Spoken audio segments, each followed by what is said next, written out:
Graduating college, I walked away with 2 certificates. One was a diploma, the other a marriage certificate. I entered an arranged marriage with the grandson of a city tycoon. He's rich, young, and the golden boy. But no one envies me because he's blind. On our wedding night, the moon hung hazily, softening the atmosphere.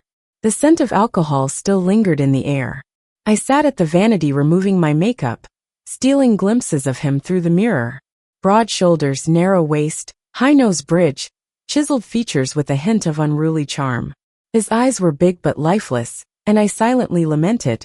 Oh, he's blind. If he could see, would I even be in the picture? My head ached. I watched him loosen his tie and casually sit on the bed, his long legs crossed, adding a forbidden allure to the scene. I broke the silence. Leo Smith, need help with your bath? Marrying up? I knew my dad's tech company still needed his grandfather's backing, so I resolved to play the part of the attentive and caring Mrs. Leo. He frowned slightly. No need. Right, it's his home. Blind or not, he knows it well. I stood to remove my dress, too tight and suffocating. I stripped off my shawl, long dress, and undergarments, heading for the bathroom without a care. Out of the corner of my eye, I noticed him turn his face away. What's he hiding? He can't see anyway. I returned from the bathroom wrapped in just a thin towel. Leo, freshly showered, emerged from the adjoining room, buttoning his pajamas. The lamp beside the bed highlighted his abs quite enticing. If he weren't blind, who knows how many women would be throwing themselves at him. From the closet, I picked the black slip dress my mom prepared for me. Its lace-trimmed neckline and silk fabric clung perfectly. Even looking at myself, I blushed a little. When my mom handed it to me, I retorted, he can't see, no need. She tapped my forehead sharply, he can't touch? Gotta give Leo's grandpa a great grandkid before others gives our family more standing. Changed, I found Leo turned away as if asleep. I climbed into bed and wrapped an arm around his waist. He stiffened and pushed my hand away. Undeterred, I hugged him tighter. May enough already? He grumbled, annoyed. I clung closer. What, hubby? Don't you like it? No, he stated firmly, which only fueled my competitive spirit. I placed his hand at my waist, cooing, hubby, let me cuddle. He sighed in defeat, got up, and closed the door in one swift motion. Alright, I get the game, playing hard to get. The next day, my mom gave me a lecture over the phone. Don't come back until you're pregnant. Sure, I've heard of baby pressure, but disowning your kid over it? That's new. Opening my bedroom door, I saw Leo leaving the home gym. His sleeveless shirt clung to his body, sweat tracing down his toned arms, a sight for sore eyes. Hubby, I'm joining you for future workouts, I called, grasping his arm and giving his muscles a cheeky squeeze. He coldly shrugged me off and retreated to the bedroom. During wedding prep, my friend and Leo's cousin Zoe Green gave me a heads up. Leo's not just blind, he's cold. Since he came home, I've spoken with him barely 10 times in over 10 years. Came home? Yeah. She motioned me closer and whispered, he's my uncle's love child. Explosive news. I covered my mouth. Your uncle's family died in that car accident, right? Yep, she nodded. Leo's mom was uncle's first love. She took him back to the family after uncle passed. Why hide this for so long? His mother had a terminal illness. Worried he'd be left alone, she trusted grandpa with him. Behind his aloof exterior lies a sad life story. I was struck by a thought. Was Leo born blind? Zoe set down her wedding album, looking conflicted. I heard he was injured in grade school, untreated. And even after seeking top doctors, Grandpa couldn't fix it. She grasped my hand earnestly. Marrying him, brace yourself, May. Bah, what preparation do I need? Just a pawn in this business deal. Distracted, I twisted my ankle on the way downstairs. The butler, Chun, rushed from the kitchen. Madam, are you all right? I twirled my ankle, the pain light. Seeing Leo from the study, I played it up. Ow, my ankle. Hubby, carry me. Chun snorted, covering his mouth before wisely stepping away. Leo remained impassive, stating, useless foot. Might as well chop it off. Cold blunt. The greater the challenge, the more I wanted to conquer him. Our wedding was a family-only affair. Friends begged for a party. In the private room, drinks flowed, spirits high. Maybe I drank too fast. I felt lightheaded. After rinsing my face in the restroom, I overheard 2 girls gossiping. Don't get what's to show off about marrying a blind guy. Exactly. Her husband's Smith's bastard, the second Smith's affair child. My face fell regardless of feeling. No one badmouths my husband. Fueled by alcohol, I grabbed one's hair. What did you say? Call my Leo a bastard? She fought back, clawing at my face. Sensing trouble, the other girl rushed in for help. The floor was slick with water. She shoved and I hit the ground. Ignited, I jumped up, knocked her down and pinned her, demanding an apology. People crowded us. The same girl screamed, "Call the cops, May's gone mad." At the station, a cop scolded us both. Neither wanted to escalate a small circle. We apologized and moved on. When things cooled, a black Maybach pulled up Leo's driver. The back window slid down, revealing his stony profile. I quietly climbed in, accepting I'd failed to uphold Leo's wife's poise. The ride back passed in silence. "Madam, need a hospital for your face?" The driver suggested, pragmatic. "No need. The injuries I got from fights in high school were way worse than this." "Go to the hospital," Leo says bluntly, not showing a bit of concern. When I sprained my ankle, he said he'd cut it off. I was worried he'd make me cut my face off now that it's scratched. Feeling uneasy on the ride over.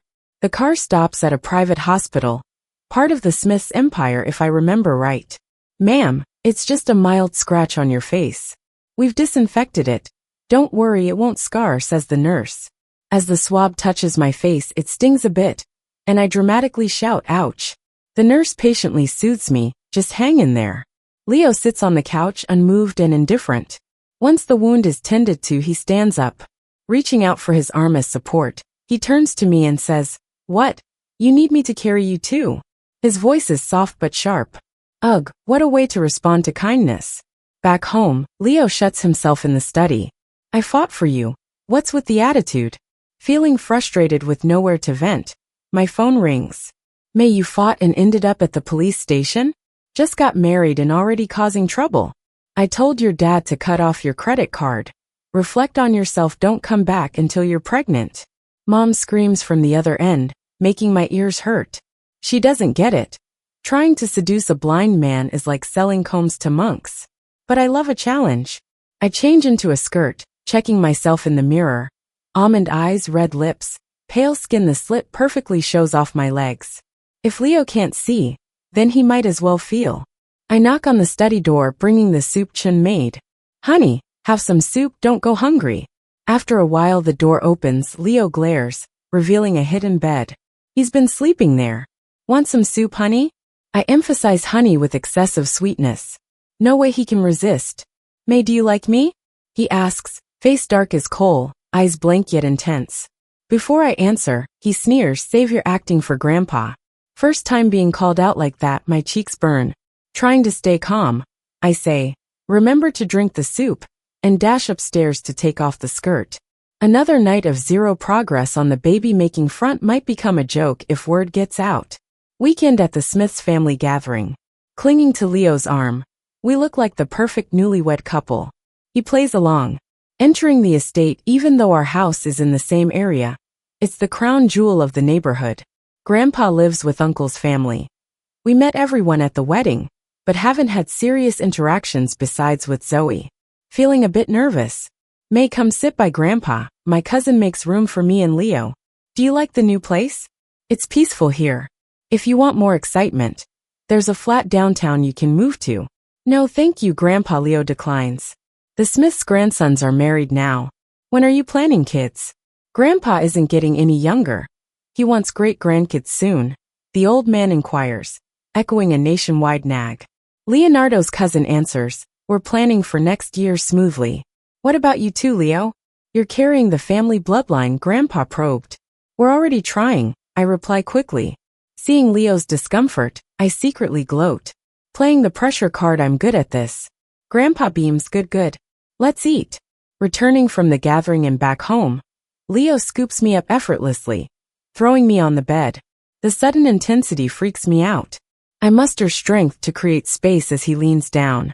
"You said we're trying for a baby, what, you're backing out now?" He retorts harshly, void of tenderness, a hint of anger in his voice. "May, do your crazy stuff outside, but leave me out of it. Can you do that?" His voice is raspy. pleading yet commanding. Then he handed over a credit card. This has no limit. Spend as you wish. But if you want more, that's it. His chiseled face shows no emotion. It's 2023, yet throwing cash is still the rich guy's move, but I love it. Just lost an income stream. And my dear husband gives me a card. Sweet baby plans on hold. What? He gave you a card? In the cafe, Zoe is stunned. Yeah, no spending cap, your cousin's richer than I thought. He inherited my uncle's shares, gets dividends yearly. As long as the Smiths stand, the wealth stays. I ponder, while Zoe keeps chatting. Everyone seemed friendly at the party, but there's long-standing rivalry. My mom avoids the drama, but my uncles are at war. Dad says the car crash of Leo's family might be linked to my uncle. He thought he'd be in control until the bastard son appeared. Thankfully, he's blind, otherwise. Thinking of Leo, alone against all this strife, I feel a pang of sympathy. Growing up in a business family, I never had the luxury of a spoiled princess life. My parents only cared about benefits. Without this arranged marriage, I'd still be struggling in the cracks like a weed. After dinner, Zoe asked me to go drinking. We gathered friends and hit the usual bar. Leo wouldn't care if I stayed out all night. A little buzzed after a few drinks, I spot the girls from that fight coming our way. Zoe scowls. What bad luck. Amy Booth, the one who scratched me, walks over. Was that you dancing in the pit? My brother said forget Instagram now. She sneers. What, your blind husband not enough? Here for real men. Her tone is dripping with disdain. Furious at the blind jab, I stand up, glaring at her. What, won a fight? Embarrass the Smiths? She taunts. Zoe picks up a beer bottle, smashes it on the table as glass shards scatter. The originally noisy crowd turned their eyes this way. She raised the sharp glass bottle, gritting her teeth, and said fiercely, She's with the Smiths, I'm with the Smiths. My family isn't afraid of losing face. Do you believe I'll scratch up your ugly face? The music stopped suddenly, and the crowd started to buzz. Ma'am, miss, sir asked me to take you home. It was Leo's driver. Right behind him stood Leo, his expression stiff, his eyes void of any color. The bar owner ran over, bowing and apologizing. I didn't know Leo was here. Sorry for the poor hospitality. Leo's face was cold. Manager. When we invested, no one said all sorts of people could just come in. Amy's face turned blue, then white with embarrassment. She couldn't say a word. The manager looked apologetic. I'm sorry. It's indeed our negligence. Leo turned around, his driver supporting him. He suddenly glanced back, as if looking at me. Aren't you leaving? In the car, the atmosphere was icy. Zoe picked up her phone and sent me an Instagram message. My cousin, quite the night. Every time I cause trouble, he always catches me. Seriously. No worries, if you can't convince him, woo him. My face flushed red. I glanced at the ice block beside me and instinctively shrank away. A thought came to me. When in doubt, play dead. I faintly sensed strong arms carrying me out of the car and putting me on the bed. My eyes opened from blurry to clear, and there was Leo's handsome face. He gently pecked my lips. Seeing no resistance, I went further and kissed him. The room temperature skyrocketed. Leo gritted his teeth. May don't regret this. I woke up feeling lifeless, and there was no sign of him next to me. I couldn't help but think about how fair God is. He takes away one ability, but gives another special skill in return. I got up and dressed. To avoid embarrassment when I saw the nanny Chun, I pulled off the stained bedsheet and threw it in the washing machine. Ma'am, you're awake. Breakfast is on the table. After you eat, the driver will take you to the estate. The young sir is already there. What's going on? Master had high blood pressure last night. All the Smiths are there. In the living room, all the Smiths were gathered, looking grim. Zoe winked at me, signaling that Leo was in Grandpa's room. I went upstairs, and the door was slightly ajar. I could hear the conversation between grandfather and grandson clearly. Leo, Grandpa's not in good shape. Dr. Lee just said it could be any time. I want to give the Smiths to you, but with your uncle's family, you must be cautious. Low key is the key, remember. Grandpa, I know.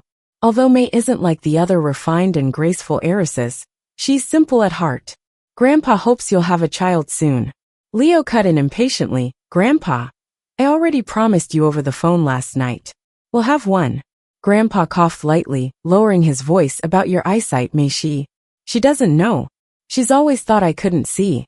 Something exploded inside me, sharp and burning. I stood outside the door, spaced out, frustrated, angry, pleasantly surprised, all these emotions tangled together.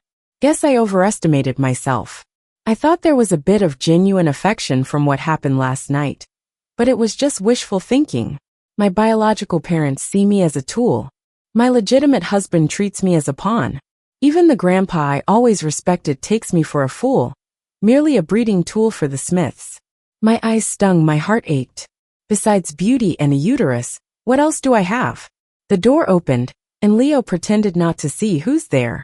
I wiped the hot tears from my eyes. It's me. I came to see Grandpa. I walked into the room, smiling stiffly, exchanging pleasantries.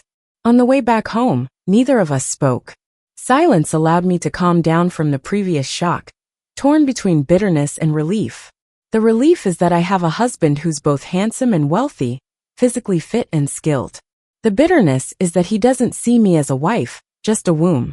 Passing the study room, I noticed that the bed was gone. I opened the bedroom door to see him changing clothes. I looked away, recalling his conversation with Grandpa, the sourness in my heart spilling uncontrollably, wetting my eyes. Does it still hurt? He asked, clearly concerned, but his words were chilling. I shook my head and thought about acting along. Doesn't hurt anymore. I grabbed my pajamas and went into the bathroom. Turning on the shower, steam filled the room. Through the mist he entered. He gently cradled my face and kissed me. What are you doing? Making a baby.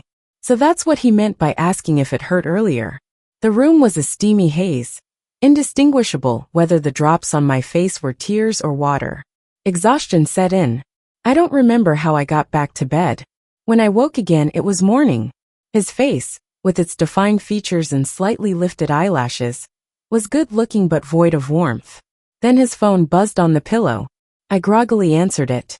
On the other end, someone said anxiously and tearfully, "Young master, please come to the hospital. The master had a heart attack last night and isn't doing well." Leo got up and got ready in one fluid motion. How could he be blind? I sighed. He doesn't even bother to pretend anymore. As he went out, I dressed and joined him in the car.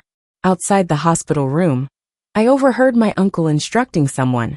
Call Lawyer Zhang now. Be ready to read the will anytime. Oh, this is the privileged family. So cold-blooded. Can't wait to hear the will while the family member is lying in ICU. Genes are mystical. Just look at the person beside me to understand. Noticing us, my uncle put on an affable act. Leo's eyesight isn't well, so don't move around. If anything arises, I'll have your brother inform you. I internally mocked, the top-notch family, all a bunch of actors. The doctor came out, shaking his head with a sigh. My uncle wasn't even pretending anymore, urging my cousin, quick, get Lawyer Zhang. After hours of rescue efforts, Grandpa went to heaven. Even my rarely seen parents arrived at the hospital.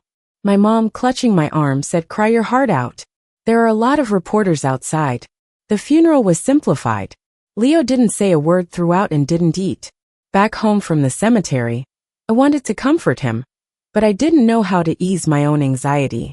Watching him suffer these days makes me even sadder.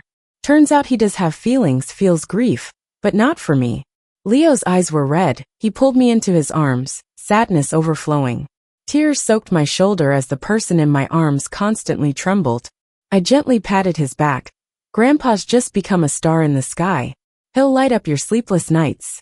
A month later, the Smiths met at the Smiths headquarters for the will reading. The day before, my mom specifically called to remind me to fight for our rights if the will didn't favor us. I was frustrated. Mom, there's no need. No need. Your husband's blind. If you don't fight for him, no one in Leo's family will. I told you to have kids long ago, but you didn't listen. Now that the old man is gone, you're both walking on thin ice. Turns out I'm not the only fool. My mom and her entire family are blind.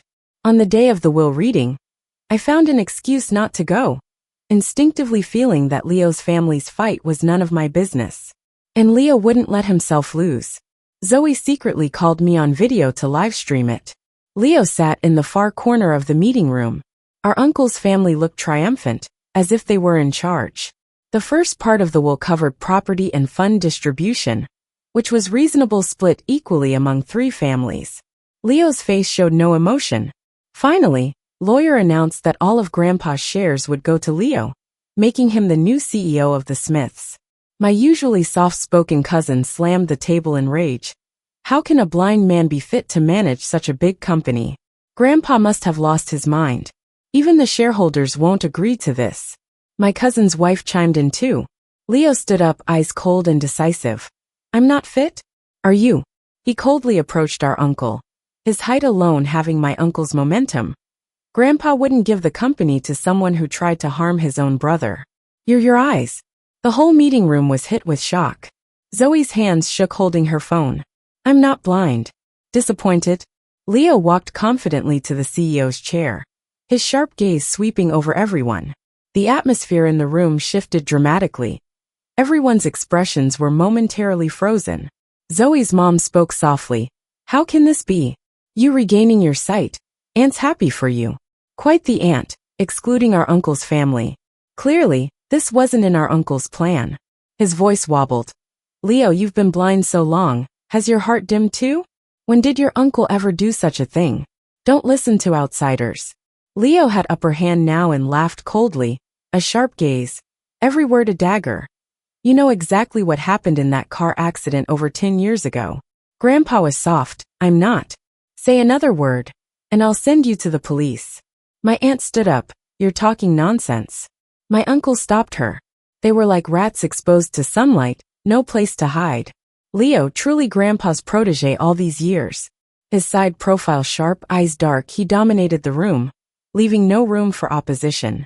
Zoe's video cut off. She texted me on Instagram. My mom caught me. Cousin so cool, too bad you weren't here. A complex mix of emotions hit me, glee and reluctance. With him in power, what does our marriage mean to him now? Am I his next discard?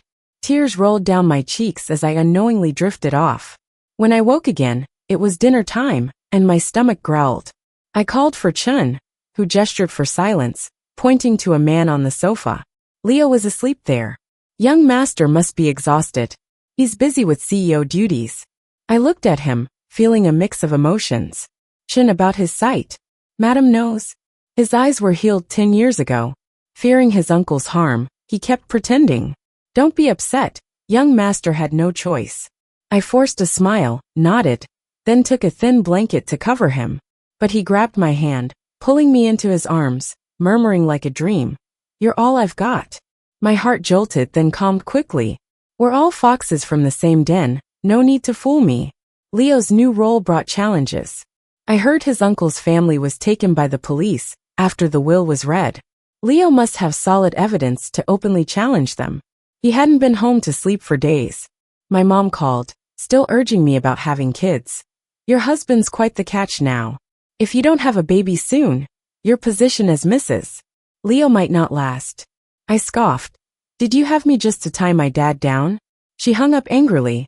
Zoe asked me out, and I couldn't refuse her persistence, giving up my nap. I've been especially sleepy lately.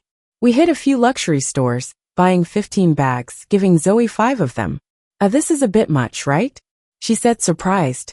It's fine. Just enjoy this wealth, using your cousin's card. No love, but there's money. We took the escalator down for drinks when it suddenly stopped. I lost my balance and fell, but a man caught me. Zoe held the railing, looking shocked. Are you okay? I looked up, it was Leo.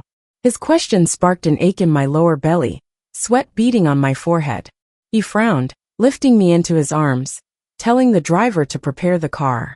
Seeing his worry, I thought he's got some acting talent. Mrs. Leo is pregnant, over a month now. Mild cramps and pressure are normal in early pregnancy. The baby's developing well, but due to the incident, you should stay overnight for observation, the doctor said. A mysterious smile appeared on Leo's stiff face. Touching my belly, fear struck me. What if he hadn't caught me? I once dreamed of having a child with him, but now, my feelings were a mix of complexities. My parents rushed in, all concern and care. My dad tried to address financing with Leo. His silent gaze was icy, tired of it. We'll discuss it tomorrow at the office. My mom noticed the tension in the room, and quickly changed the subject. How come the elevator just stopped all of a sudden? The driver arrived right then, sir. We checked the security footage and saw this lady hit the emergency button. He handed Leo a photo from his phone, and I craned my neck to see. It was Amy. Amy came in crying, escorted by the mall security manager. She looked so pitiful, anyone would think she was the victim. She clutched Leo's sleeve and apologized. I'm sorry, Leo. I wanted to play a prank on May. If I'd known she was pregnant, I wouldn't have done it. Leo shook her hand off, dusted his sleeve as if removing something dirty, and kept a blank face. My mom got mad, poking Amy's forehead angrily. Even if there's some history between our families, how will you repay if something happens to May's baby? For the first time, I felt my mom had my back during a dispute. The only sound in the room was Amy's sniffles. Everyone else remained silent. Leo frowned, looking down, his serious demeanor making the air tense. Everyone held their breath. After a while, he picked up his phone and calmly said, "Suspend cooperation with the booths and cancel tomorrow's signing ceremony." He turned to the security manager, "Call the police." Amy began wailing and was dragged out by my mom and a nurse. Leo was decisive. I wondered, if I ever became his enemy, would I meet the same fate? A chill ran through me. After my parents left, Leo sat by the bed, cigarette held between his fingers. I mumbled to myself, this is a hospital, and I'm pregnant. When did you start smoking? He looked at me, his gaze a mix of warmth and chill. I know, I won't light it up. But why were you at the mall? You're usually too busy to be seen, yet you found time for shopping? I was talking nearby and saw the bank transaction. Did you have fun spending? I did. How about you? Did it make you happy? I asked quietly, pretending not to care. I wondered if he still wanted the baby now that no one's pressuring him. Leo smirked slightly. The seconds felt like a lifetime. Which are you asking about?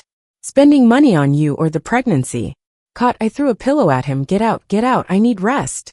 8 tubes of blood drawn earlier had left me dizzy. Leo got up, kissed my forehead. Chen's on her way. I have meetings. Rest up. I lay down, turning away, ignoring him, listening as he left the room. That night, I touched my belly, feeling a mix of emotions. The moonlight outside didn't reach the darkness inside me.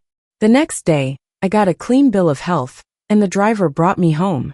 Chen instructed bed rest, and brought me a bowl of bird's nest soup. I wasn't hungry, just wanted to sleep.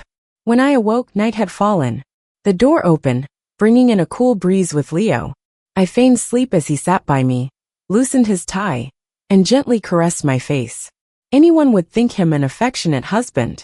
Pretending to wake, I met his gaze, harsh yet tender. Was I imagining things? Are you feeling okay? His voice was hoarse, emotionless. I shook my head, took a deep breath, and said what I'd rehearsed all night. Leo, let's divorce. You're Smith's CEO now, with no pressure to have a child. Marry whoever you want. I'll have the baby and raise it well. You're cold-blooded, but I trust you'll pay child support on time? This way, I wouldn't be an abandoned trophy wife, and he could find a partner he truly cared for. He'd be satisfied, right? Nervously, I searched his face for any reaction, my heart pounding. Losing the title of Mrs. Leo would mean my parents wouldn't acknowledge me anymore. Pregnant and not finding a job soon, child support was crucial for me. He removed his jacket, smirked, more at himself, with a hint of disappointment. Is that how you see me? I sat up, my nose stinging, holding back tears. After thinking all night, I convinced myself some feelings can never sink. In a business marriage, the one with greed loses. I was the greedy one, hoping for a real piece of his heart. Time froze between us, moonlight streaming in, illuminating Leo's bright eyes and handsome face. Even after seeing him a million times, my heart still skipped a beat. Leo wrapped an arm around my shoulders, our eyes locked, his voice deep and sincere. May, no one can force me to marry someone I don't want to, understand? My heart thundered again. He clasped my hand, fingers intertwined. I realized this was the first time we've held hands. He said softly, Grandfather made me marry. I told him I'd only marry you. Something in me trembled, spreading ripples through my heart. I took a deep breath, emotional chaos making me feel suffocated, voice hoarse. Really? But we didn't even know each other. We've met before. He suddenly interrupted, At your cousin's coming-of-age ceremony, you helped a boy get back his airplane model and fought with a bunch of guys. That boy was me. Blurry memories started playing back. Back in middle school, my parents took me to a birthday party at the Smiths. A group of kids was fighting over a toy, and the boy at the bottom was clutching his airplane model for dear life. I've always had a sense of justice and couldn't stand seeing someone being ganged up on, so I jumped in to help. We caused such a commotion that the adults rushed in to break it up. My mom grabbed me and smacked me. "May, don't you have any idea how a girl should behave? Why did I have to have you?" I looked back and saw the boy still holding his airplane model, sitting in the corner with a hollow and lonely look in his eyes. "You could see me back then, huh?" I asked. He nodded and pulled me into an embrace, his voice unexpectedly gentle. The airplane model was the only toy my mom left me. Living in a family like the Smiths, it can feel like being blind is better than seeing everything. Thank you, May, for being the third light in my life. My eyes blurred and my heart warmed, all doubts melted away. I hugged him back tightly, catching him by surprise. "Leo, you're not alone anymore. You have me and the baby to love you." His eyes welled up, and his hand moved to the back of my head, leaning me in. Our kiss was tender and lingering, different from the first 2 times. Foreheads touching, breaths mingling, still thinking about divorce? He bit my lower lip, making me wince. Tears streamed as I shook my head and asked, "If you liked me all along, why did you act indifferent when I tried to seduce you?" The more I spoke, the more embarrassed I got, my voice dropping to a whisper. His eyes reflected a hint of bitterness as he softly replied, "Since I was young, the people and things I cared about always left in some way. Before I could protect you, the best way was to push you away." I hugged him tightly, with sadness filling my chest as silent tears fell, thinking of his childhood without a father's care, and later losing his mother. In a huge family, only his grandfather showed him any kindness. Facing family strife and pretending to be blind to protect himself, my heart ached for him, and for myself. We were kindred spirits. From a young age, my mom told me I shouldn't have been born. When I was born, she bled heavily and couldn't have more children. My dad preferred sons, having another family outside with a son. For appearances, she held on to her position, acting all respectable in public, but taking it out on me at home. I acted out, causing trouble everywhere, just for a scrap of her attention, believing even anger was a form of attention. When the Smiths proposed, she was like a different person, calling me May for the first time. With a gleeful smile, she looked at the lavish dowry, and said I wasn't born in vain. In that moment, I finally felt I wasn't unwanted in this world. I sacrificed my happiness to play the role of a tool, but unintentionally found another broken soul. This time Leo and I were finally whole. God loves everyone, and he loves us too. I cradled Leo's face, moved by his water-filled eyes, and softly said, "Leo, I love you." His dark eyes lit up instantly, gently touching my belly. "I love you too, and the baby." In that moment, it felt like fireworks burst in my heart, each one overwhelming. The end.